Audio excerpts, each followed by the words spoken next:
ব্যাক্কেল অজ্ঞান মানুষেরা, এই অজ্ঞান মানুষেরা, বেয়াদব মানুষেরা, আমার সাথে তোমরা শিরিক করছো। তোমরা শিরিক করা ছেড়ে দাও, কারণ শিরক এত বড় একটি গুনাহ রয়েছে। যারা শিরিক করে তাদের জন্য আমি জান্নাত হারাম করে দিলাম। আর আল্লাহর রাস্তা হলো দুইটা, একটি হলো জান্নাত, একটি হলো জাহান্নাম। আল্লাহর কাছে জান্নাতের তালা যদি লেগে যায়, তার থাকার জায়গা হবে জাহান্নাম। তারপরে মহান আল্লাহ বলছেন, ওয়া লিয-যালিমিনা মিন আনসার।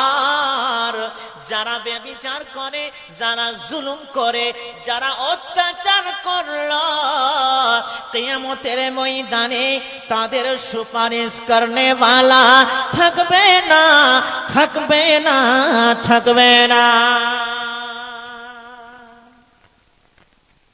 শিরক এত বড় গুনাহ। এবার চলেন শিরক কাকে বলে, কোন জিনিসগুলোকে বলে, কোন কাজগুলোকে বলে, এবার বলে দিই।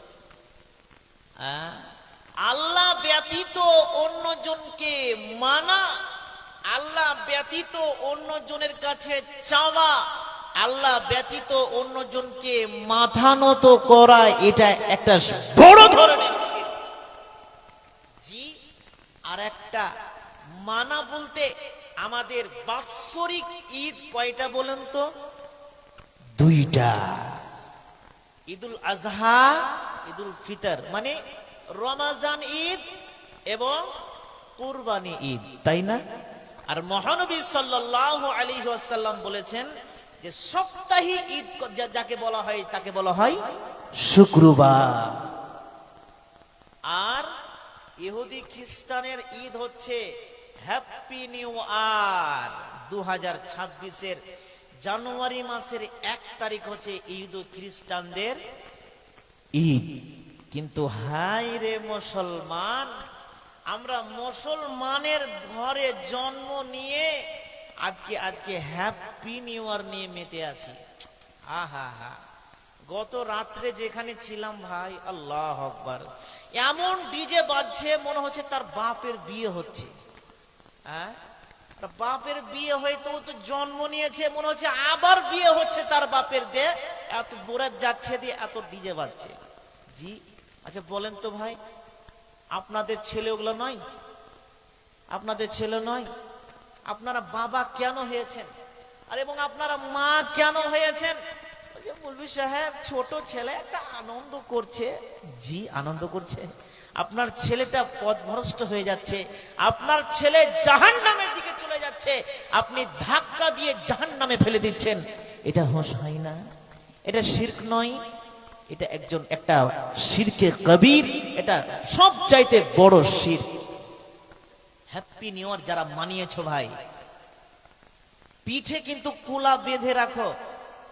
হাসরের ময়দান একদিন আছে, পড়বে যখন ধামাধাম, সেই দিন বুঝতে পারবে ভাই। কত বলে, কত আলেম বলছে, আজকে থেকে 10 দিন আগে থেকেই আমরা বলি, বক্তারা বলে বেড়াই বিভিন্ন এলাকা, বিভিন্ন জায়গায়, বিভিন্ন দেশে, হ্যাপি নিউ ইয়ার তোমরা মানায়ও না, তোমরা পিকনিক খেও না। আরে পিকনিক খেতে বারণ নয়, তোমরা পিকনিক খাও। কখন খাও? এমনি টাইমে খাও। আজকে কেন তোমরা খাবে? যেটা মহানবী যেটা শিরকে করার দিয়েছে। কেন শাওয়াল মাস আমাদের আরবি মাসের 1 তারিখে কোনোদিন জীবনে পিকনিক খেয়েছেন? খাননি না? খাননি। আর খেতেও কোনোদিন বলেননি আল্লাহর নবী।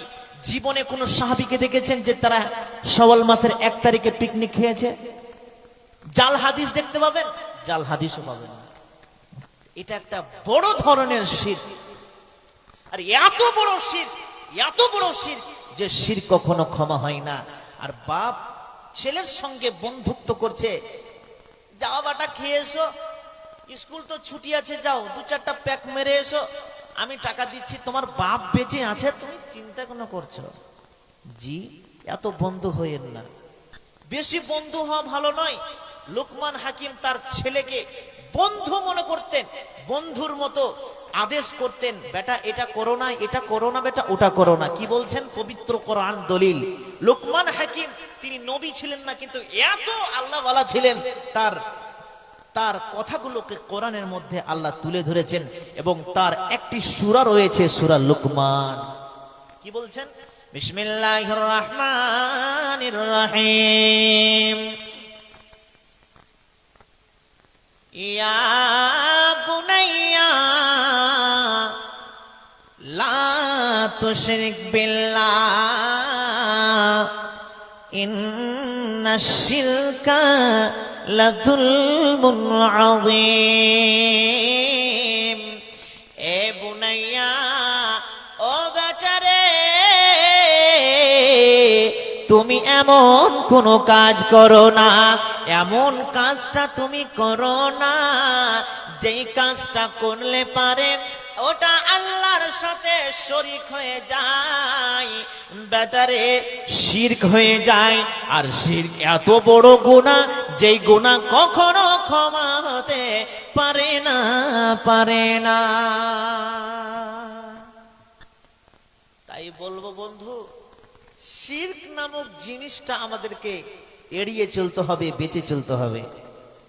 শিরক বিভিন্ন রকমের হয়, মা খালারা আমরা করে থাকি। যেমন দেখবেন এই ছোট ছোট শিরক গুলো রয়েছে। সন্তানকে যদি ঝাঁটার বাড়ি মেরে দিল, তো বলে ঝাঁটার বাড়ি মারছো কেন? ছেলে যে শুকিয়ে যাবে। হ্যাঁ, মাগরিবের পর ঝাড় দিতে হয় না, বাড়ি থেকে লক্ষ্মী নাকি পালিয়ে যায়। বালিশে পা দিতে হয় না, গর্দনে নাকি লাগে। এগুলা শিরকের কথা। জি, অতএব এই কথাগুলো আমাদেরকে বন্ধ করতে হবে। এটা হচ্ছে 1 নম্বর আল্লাহর নবীর হচ্ছে নির্দেশ। 2 নম্বর কি? আল্লাহর নবী বলছেন, মুআজ, তোমরা কখনো পিতা মাতার অভদ্র হয় না,